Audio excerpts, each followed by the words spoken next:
father is Tibetan, and my mother, she's got kind of a mixed background, but she grew up in France. Her mother is from America, so my education and I grew up primarily in the US. But as a child, our family, we often traveled quite a bit. So I had exposure to other cultures, and especially places like Mongolia.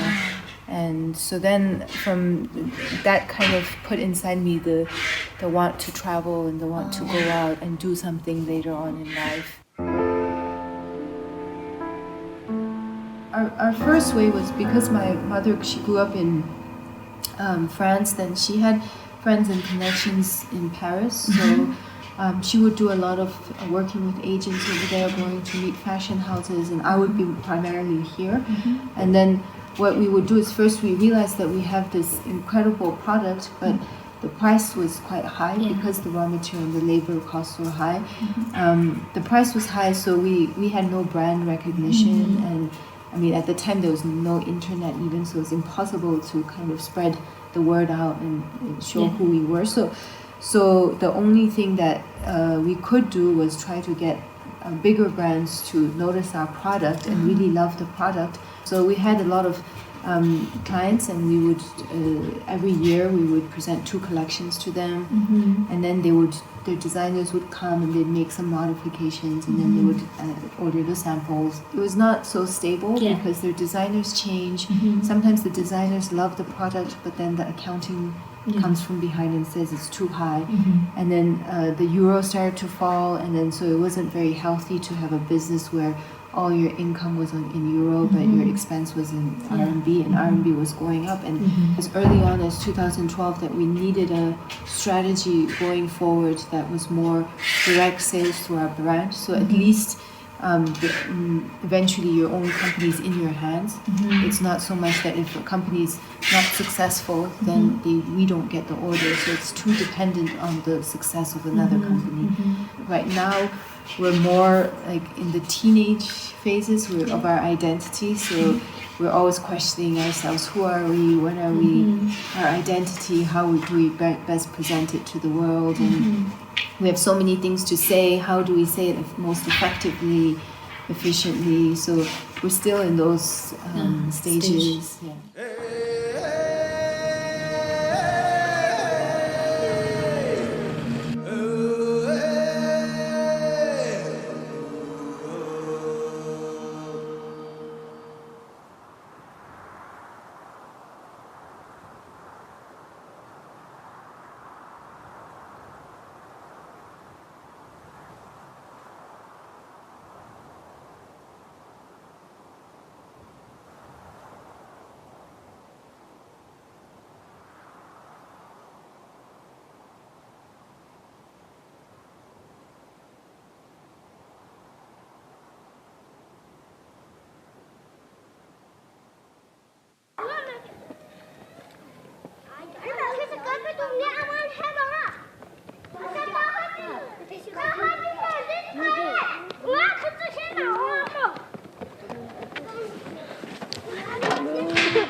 I mean, there's the trust is mutual. It's you have to trust them, but they have to trust you. And the first step in trusting is that you have to be able to pay people properly. And once they see you and start trusting you as a stable source of employment, then they can dedicate their time and they can dedicate their efforts to the project. And they have to trust that, like for example, me, I'm not going to pick up and leave one day, that I was really serious about staying here and working on the project. So I had to kind of convince them with that. And then also from the other side, my mom, my parents, and we had to be able to pay everybody on time. We need people to come again and buy again as well, otherwise the business would stop.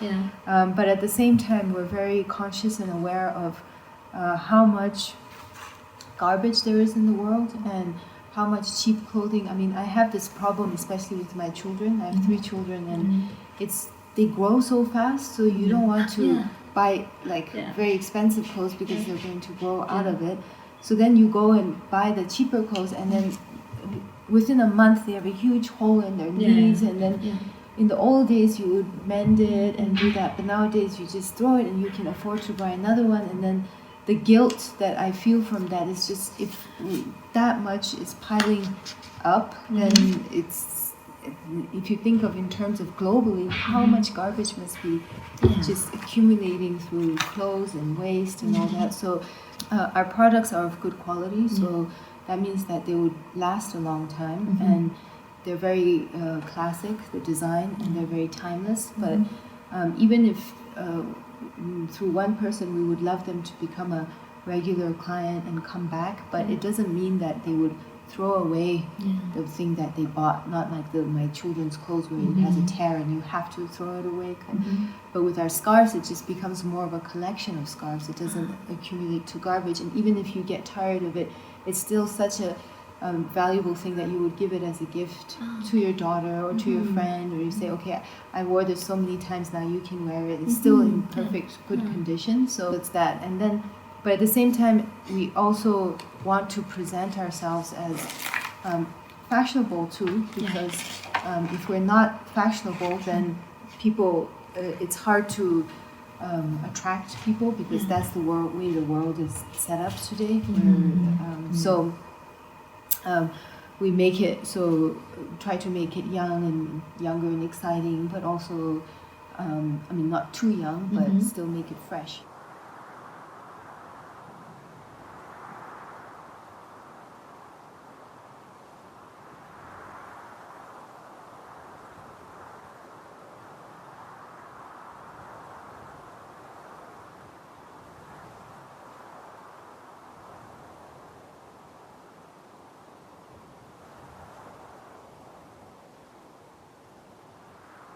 你觉得累不累？辛苦不？累不累？在这放羊。लगता他说不辛苦，从小就长大在这草原上，放牧习惯了。习惯了。对。那会不会有危险啊？就是在放羊的时候，会不会来一些狼或者是其他东西、其他动物，会不会有危险？那不会有危险。要是狼来的话，就是建了羊关以后，它也不咋地。那你有让你的孩子也来帮忙吗？帮你放牧？现在听到那个了，挂上那样的门的是。他不有那嘛子事？那个放了暑假、放了寒假以后，孩子们都来帮忙。都来帮忙。现在他们都在上学了。那这些羊都是用来这个羊毛，还有羊奶。羊奶不用的。那就是干嘛这些羊？这些羊都是它的那个羊毛剪了以后，可以做那个毡。毛毡。然后那罗拉是从他们那里买吗？还是从哪买？罗拉要是要用羊毛的话，就那个比较那个羊毛比较好一点的，就在这儿买的。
Hey, Sissy.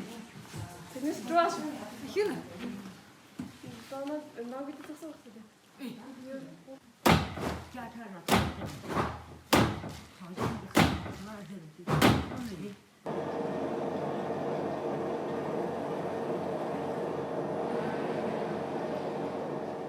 We needed to think of products that people would feel comfortable wearing. So how do we communicate and take a part of the plateau and present it to them without making it so traditional that somebody feels like they're wearing someone else's culture or they're trying to be someone they're not. So the way we did that is going back and thinking about what is the essence of being Tibetan and what is the essence of being a nomad, essentially. And it's the same with what I was explaining with the camp. The essence of being a nomad is your closeness, is the closeness they have with nature. So it was taking that essence and putting it in the scarf and then like sharing that with the people. And then with other things, even when we went into color and patterns, it's always about that same core principle. And something like this, it's one example of the different types of colors we did, but one of the things that is very unique about the plateau is just the intensity of color and just the altitude makes it the sky is so close to you and sometimes when you travel and it's just even in winter, especially in winter when the air is so thin, there's just like this like very deep blue and the sky sometimes just feels like a ceiling. It's so present. And so this is, we called it our winter sky color and it's trying to get that very like the blue of the plateau sky and then sharing that with the world where you still have the yak, you feel like the quality and of the animal and the closeness to nature, but you also have an aspect of just that color and that richness. 다 시고 그 놀라는 걸 디 돈지용도는 양승스간을 좀 선은 주다 흐져나고 노르는데다 동마즈 그선요가 노르는 거제는 노르는 거 그선 노르는 거제는 쿠요 그리 쿠디다션 곱주이 마트다 다 속셔나 부처저는 단 지금 자기들가지고 그 탐나라 양승 그 지금 자첸 가첸 너무 혹시 또 뭐이 마트에 단 드즈용으로 사장들은 손은 노는 거 손들건 따고 근데 뭐는 그거다 저지 혹시 자첸 가첸 혹은 자노요 저니 또 뭐즈레트나 다른 거 그 센턴즈 거 그런 거 혹시 럼부치 다른 거 곱주이 탑선은 마체비 뜻고나 뜻대나 저지는 잠누 조노 따고 혹시 그 홍 지금 프로텐나 샤노 양성도 뭐 돈지자 돈도나다 시기지고 또만다 젠바다 옵션 요무스니도 뭐 그지고 다가 동화란 소리가 뭐 이런다. The patterns, of course, we have different patterns on scarves, and a lot of it with the scarves is about textures, different textures. But recently we had a new section that opened up, and it's taking the traditional Tibetan know-how on carpet weaving, and Tibetans have a very unique way of weaving carpets, the hand knotting that they've been doing for centuries, and it's done in central Tibet, and there's a very special sheep wool that comes from like the Changdang area, and so we went to source that sheep wool. We took some aspects of some parts of yak wool, also the lower grade ones, and then we combined these two together and came up with like a gradient of colors that are all natural, and they all kind of depending on the different mixes of yak and sheep, you get a nice mix from white to brown. And then with still keeping the essence of keeping everything natural in the carpets, we went into pattern and texture, and then again it's taking parts of where we live and the plateau and incorporating them into the design. This color is from it's 70% sheep, Highland sheep wool, and 30% yak wool. And here the carpet, you're supposed to look at it from top down, and it's called yak on the move. So these are all herds like moving along in rows. And then so it's that, because when you look at a carpet a lot of the time, of course you're looking at it from top down. So it's just allows you to think and interpret it and feel part of this of the plateau in Yeah. the design. This is more like if you travel around the plateau, and we have lots of different series, but you have these areas that are kind of there's rivers, but around the rivers you have different shades of just green, and then it gets into darker green, and then it gets into a dense muddy thing, so you get that feel of just the flow of the ground and the different colors. And so again, it's sharing a part of just nature and the plateau and incorporating it into a design. The toys came up because when we started to work a lot with bigger pieces of felt, you're left with all these scraps of felt, like leftover pieces of fabric, and then we didn't know what to do with it. You couldn't, like, it was a shame to throw it out, and then so we started to develop smaller products out of leftover pieces and try to get a better added value. So this one actually my sister designed. It's a yak. And so he's made out of felt entirely. And he's quite popular. We called him Tsering yak. Tsering means long life. It's a Tibetan name. So we thought it's very auspicious. And then we thought in Tibetan folk stories, and I'm actually not like, if you travel into central Tibet, a lot of people talk about the yeti. We decided to make like a cute yeti, like a happy yeti. So this is the yeti, and then we have a whole family of yeti. In a lot of folk tales and a lot of stories about, especially with kids, but in central Tibet, even with grown-ups, there's this figure that they call a yeti, and in Tibetan it's called migur. And he's kind of like a very big monkey man. And you find his footsteps, and like the people are quite terrified of him, but they say that he's got a nice heart. So if you don't bother him, he won't bother you. But sometimes he'll come down and steal some food or something, and then he disappears back into usually into very jagged hills.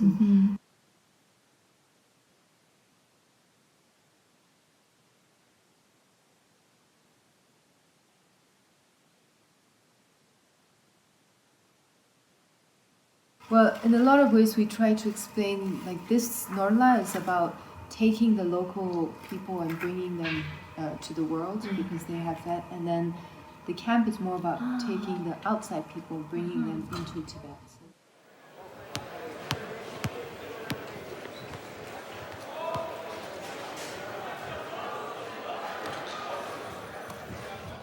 What it seems like when I first came, what they wanted was some structure and organization, not just going out and playing, but learning the game and learning more teamwork.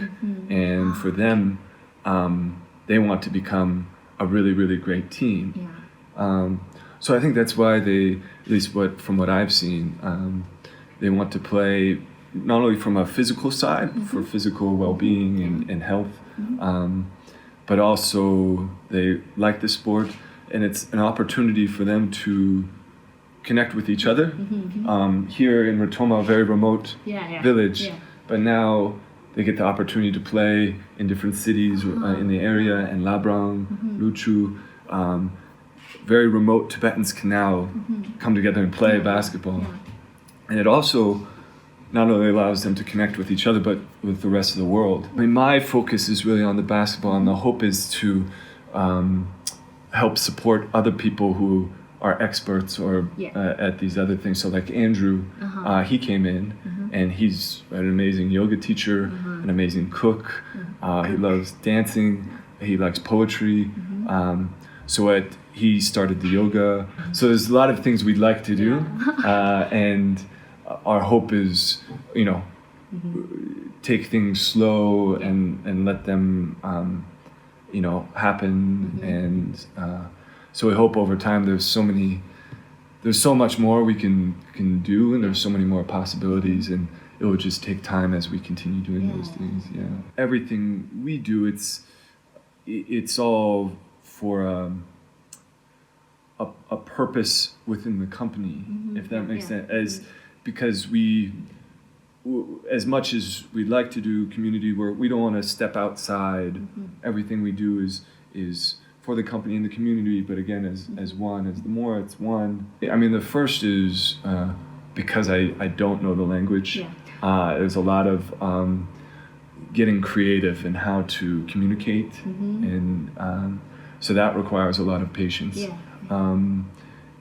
I think patience just in general, because we're coming from two different worlds. I'm coming from a world of lots of computers and lots of technology and fast, things are very fast, and versus here where it's beautiful in itself, where it's slower. You know, they're spending time with their yaks and their families and all of the chores, and they're dealing with nature and the elements that come with nature, and you know, in the snow and waking up at 4 a.m. and things I've never even had a thought of doing. 다동마 치턱마다 4만이네 오늘지. 치턱마 4만이 우선을. 그다 그 다와즈기 차린 고르나라다 지금 만난 거 레스칼리오노. 통화라들이온 디그디 양치고 잘고는 장스기니나. 그다 로치 로니스 감지다 다 만난 거와 그죠. 레스카와 자죠. 다들이 그 같이온단 간간로. 그러네. 그걸로 다들이 다 같이온다는 지도걸로 섬지스 감지다 지금 올라가는 거 지금 자오선주.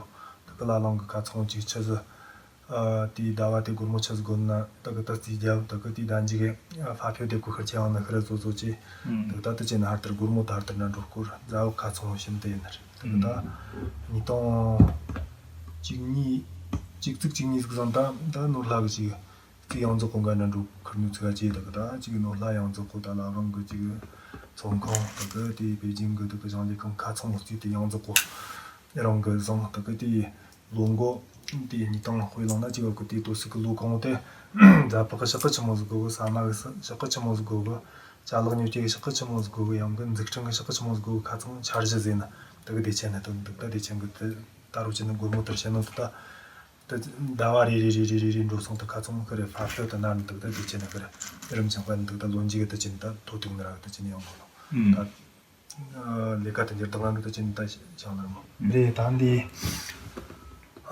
젠바그 달리 코나는 달리라 아니 또 그런 일 코나들이 또 그런다 자니맘다다 마슈메 그리 더더다 진나 그 아르티안 카트그 디안 놀라 그르카타 짱짱 야차 야우트 놀라 그르카 도들린다 또 나는 그 정도 나는 좀다 디 디쳔 단데 그 양지가 줄근지 루안 특산도 모즈데나 샤그즈나가 지금 가서 시행들이 다진 단다 근데 다 소말리 지지 단데 대체는 가서 지디 고파리 접도 진 단들이나 다시 근데 그냥 지금 놀라만 비전 바 양들아 지금 뭐 영상으로 그거리를 나와 대다 온다들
For me, I think it's that thing is patience and enjoying the beauty of the process, the beauty of